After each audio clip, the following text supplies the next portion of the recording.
Hey guys, welcome back to Chanman's videos, and well, I've been making a lot of Warhammer videos, and as I promised a few videos ago, I do wish to get back into making some Gunpla videos.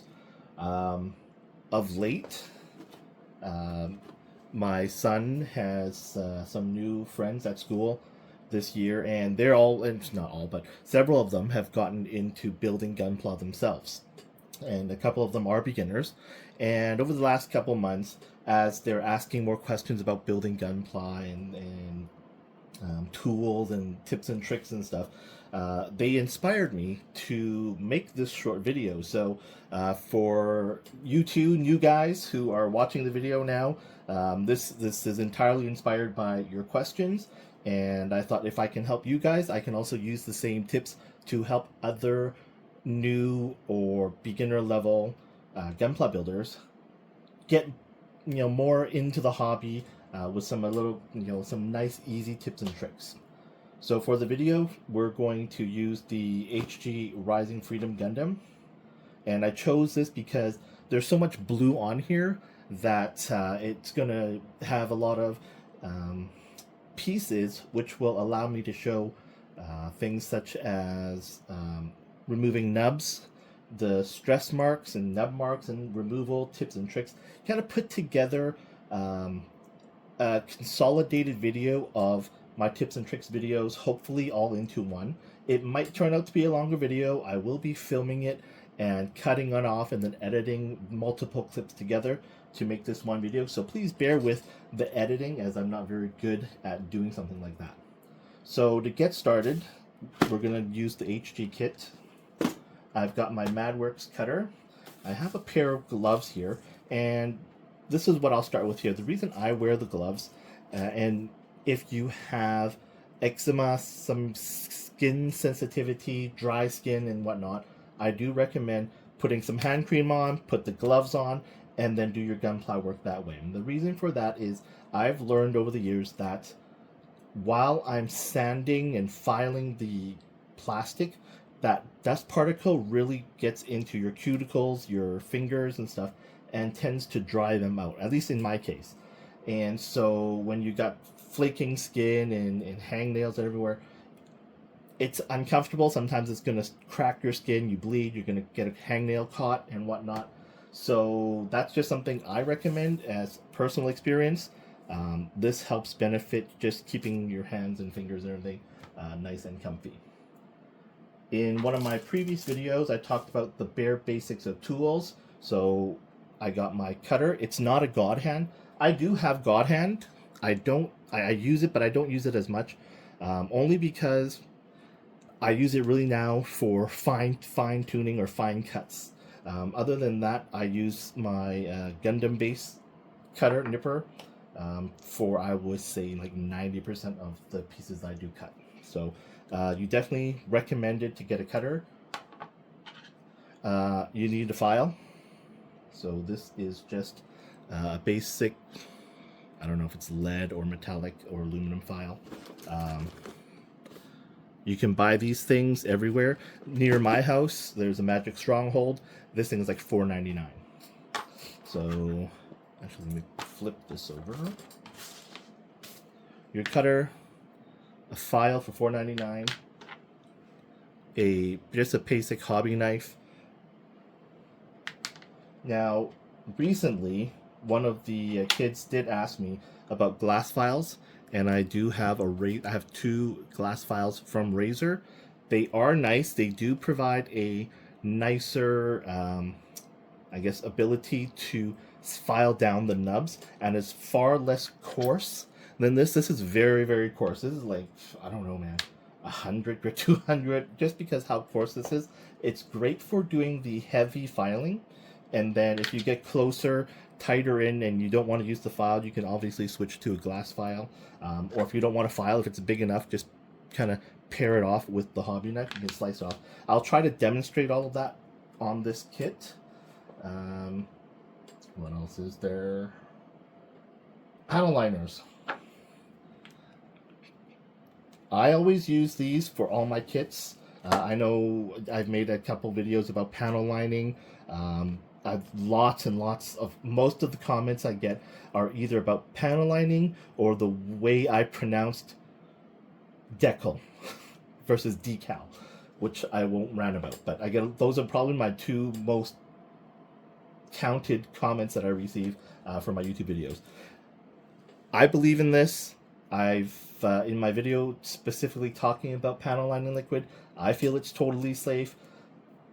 I know people have definitely had bad luck and have had broken and cracked parts from it, but just again, the ratio of damage, the people who experience damages versus the ratio of pieces of plastic that you would use this on is just insignificant, you know, because in argument, it's like how many people get killed for stepping outside the door versus staying at home, right? Like, there's always going to be a risk. I just don't see it risky enough. I've had one piece so far that's cracked.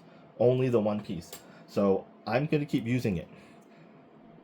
To clean off the panel liner, oh, my light's not very positioned well. This is an enamel-based panel lining liquid. And without my original one, I use an Umbral enamel thinner.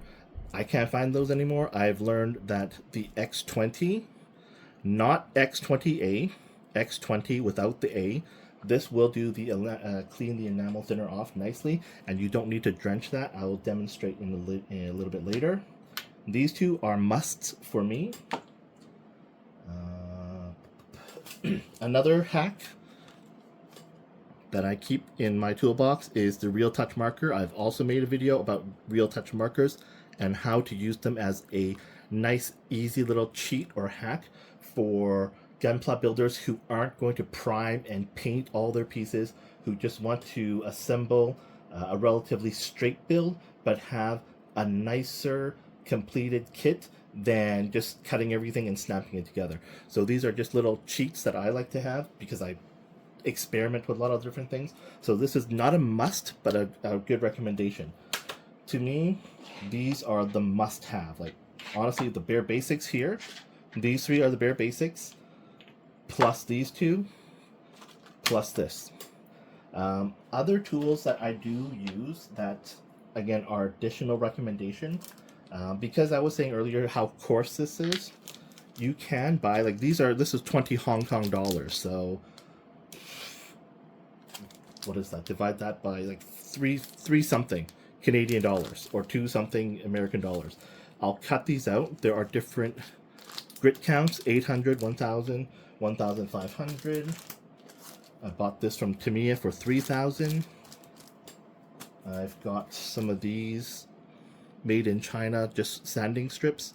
1200, 1500, 2000 grit.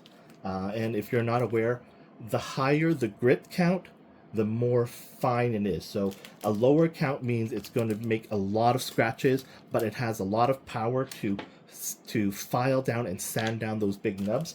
And when you're getting closer to finishing and polishing your kit, you want higher count of grit on your sandpaper. And then last but not least, this is a two-sided sanding sponge. Probably the second to last polishing equipment I will use. So sometimes with the blue parts, I need to sand it down just because of a nub, but you still have some scratch marks. You've used the different higher grit sand sponges, but once you use this as the second to last, to just do that last cleanup and then use this white side to polish it. Think of nail salons. If you have a spouse or a partner that likes to get their nails done, they do nail polish, they shine it and they make it look really nice. That's what this will do to the plastic if you choose not to paint it, but you want to have a nice sheen on the top. So that's what this is for. Additional bonus things that I do use on this kit, I will be using. I just want to present two options. This is the Gundam Marker EX. It's chrome silver, so this is that really reflective silver paint. It looks almost metallic. And then with the EX blue, it's going to give you a nice shiny metallic blue paint. I don't remember if I've used this before, but I'm going to test it out on the eyes just to see how it looks.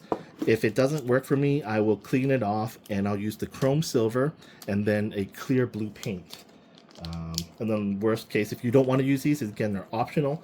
I like to paint in the eyes, but this will come with the stickers for the eyes, which will have a nice reflective sheen from the way they do the stickers. And then lastly, completely unnecessary, but this is just a personal preference, I do buy custom water slide decals for the Rising Freedom. This is from a company called HG Rework, and I'm gonna have to apply these on there because there just isn't enough. I don't think there's enough stickers and markings that you can put on a Gunpla kit. Everything very Verka themed. Love the design of Verka. And again, decal. Yes, I'm Canadian. I pronounce it decal. American viewers, you guys pronounce it decal in the US. It's totally fine. There's no right or wrong. However you choose to pronounce it, that's, you know, just whatever floats your boat.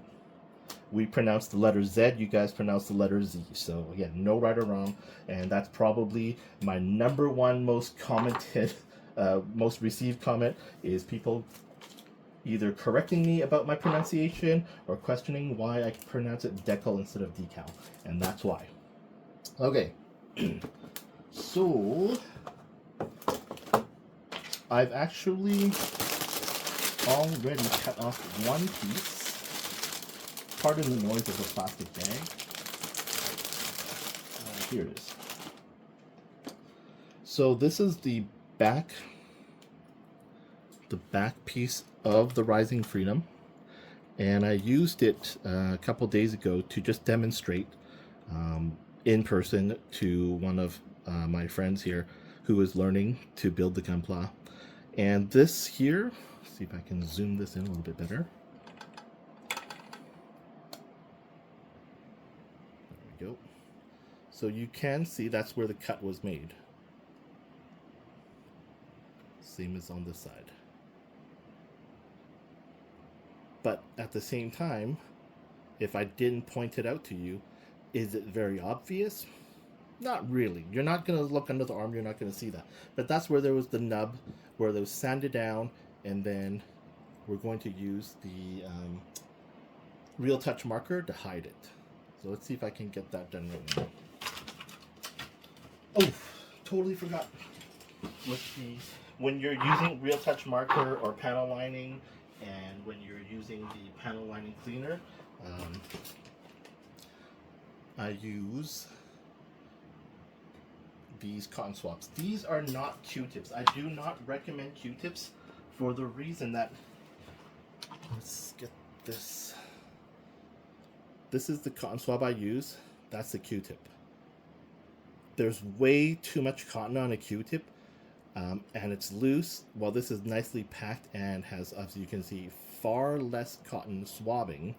And that's why it's perfect for Gunpla building, because you don't want to like oversaturate and drown this. If you want this thing soaked, you're going to get so much, you're going to waste so much enamel cleaner. You're going to just absorb far too much liquid. So recommend these ones. I buy mine. I know it's not going to be helpful. I buy mine in Hong Kong, when I'm in Hong Kong or when I'm overseas traveling, because in Asia they just tend to use less cottony ones.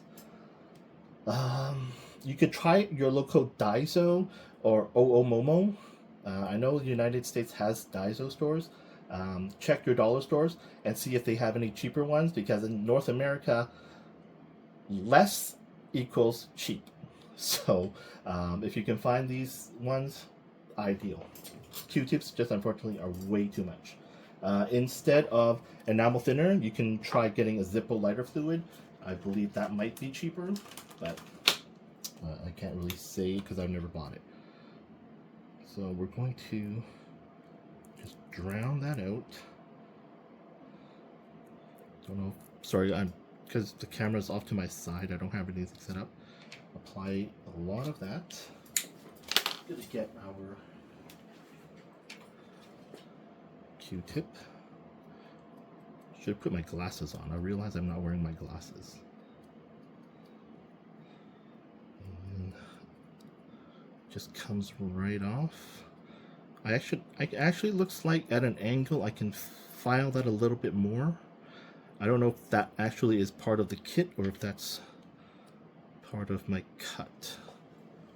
Alright, let's, sorry, move this light a bit.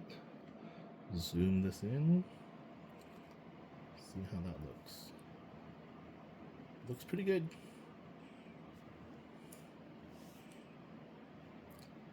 Okay, zoom, oops. Zoom back out, and let's get the front piece out now. Okay, so I've got my gloves on. I'm going to shift my light. We talked about, sorry, with me and the kids, mass, egg, and cancer. Those are their named online names. We talked about one cut or two cuts, and I'll use this to demonstrate both. So the bottom I'm going to use two cuts, and then on the top here I'm just going to do one cut only. Nope, it's not undergated, so I'm just going to cut. And I don't know scientifically if two cuts will make less of a mark or one cut, but one thing I suspect could be the stress marks is from one cut. When you cut it just straight off the sprue, because there's tension, one cut might create more stress just because of the tension of being attached to the sprue, versus a two cut where you've already released that tension of being attached to it, and then you're just snipping it off now. Just adjust the camera, zoom in again. So you do have a nice big white nub and stress mark. Alright, those are pretty big. And one cut, you have two big nubs there. Now you can see those things, it's not flat, so we're going to have to sand that down. Oh, sorry, at the bottom here.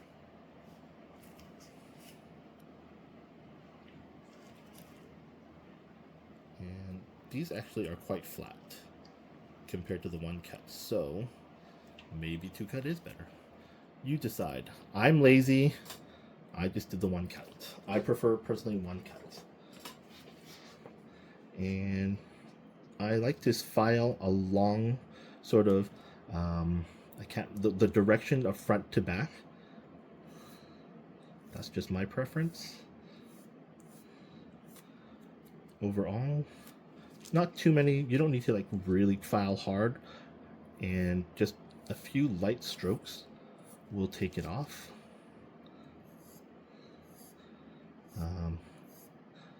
Sorry, I was saying against the grain. I like to file along the grain.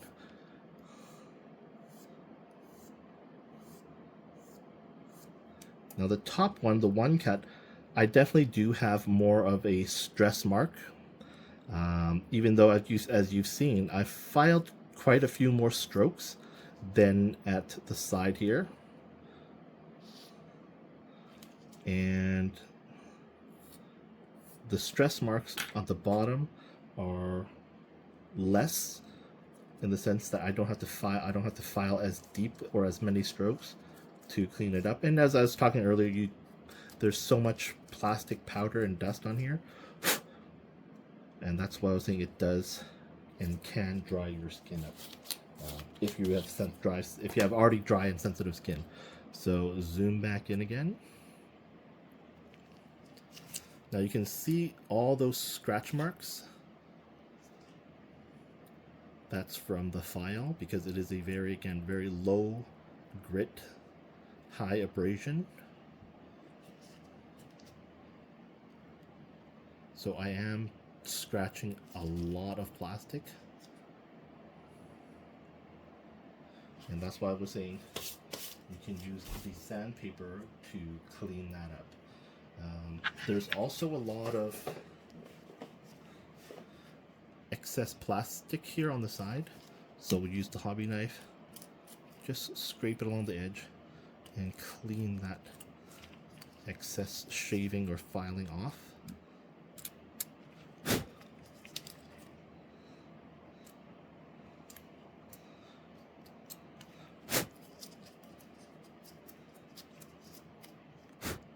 There's a lot of blowing off of that plastic. The lighting makes it hard because of the reflection to clearly show on camera.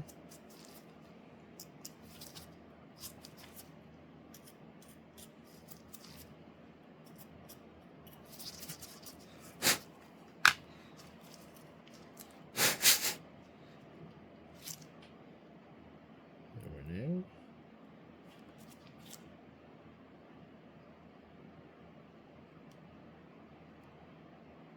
So you do see those two marks there.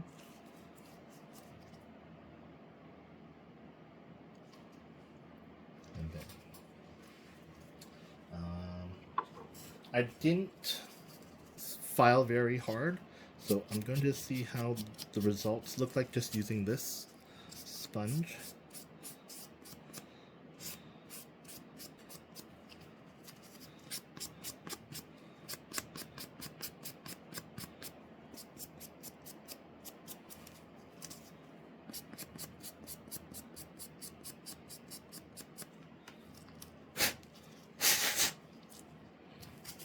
Just polish that off.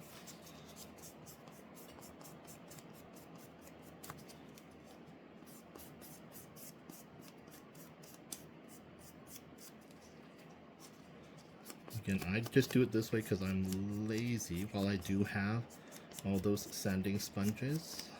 Just for the sake of this first clip, I'm not going to use them. Alright, there we go again. Now, I don't know how, looking at the camera, to me, I can see that those abrasive sanding marks that I made earlier from the file appear to have been cleaned up nicely. You do see that it's nice and polished and shiny. And that's the effect of finishing it, like, big difference. And then now, I'm gonna do the same thing. Just gonna do and I can feel the difference. I mean, it's really smooth when I apply the Real Touch marker. I'm not gonna do all 4 points right now. Do 2 at a time. I need some place to hold on to. And all gone.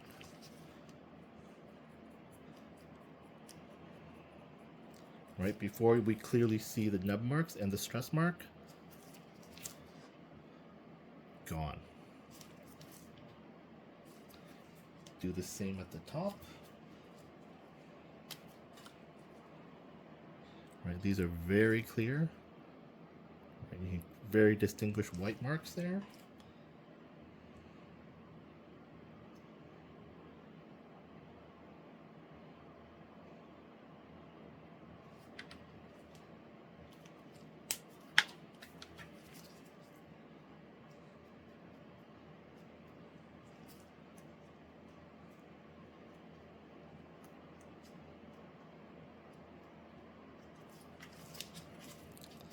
Voila.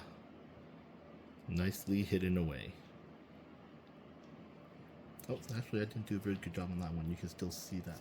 Or is that a hole?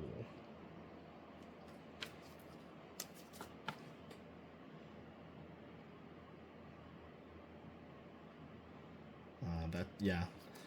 That actually, a one cut that created a concave, so it created a little bit of an inner dent into the plastic. And that's why, while I did fill it in, that nub mark resulted in like a small pimple-like hole. So to fix that, just file it down further.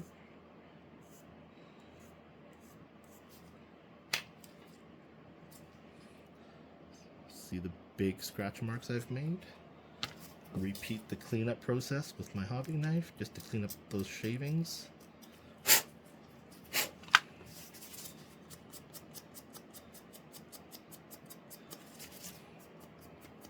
Okay, let's see if I filed far enough. So you can clearly see where that white mark is again. And repeat.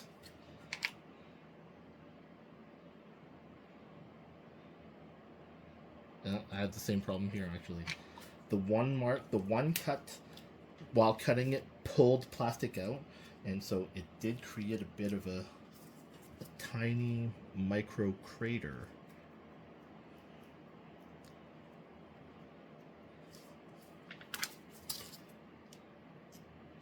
So that's the difference, I guess, right there. We just proved it on video. The micro crater. So I am going to just see if I can pare that off with the knife.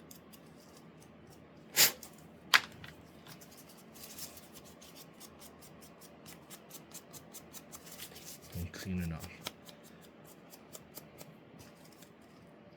Okay. That's fine. That's good enough for me. And I think it goes this way, right? Yeah, so here is the chest with the initial first steps.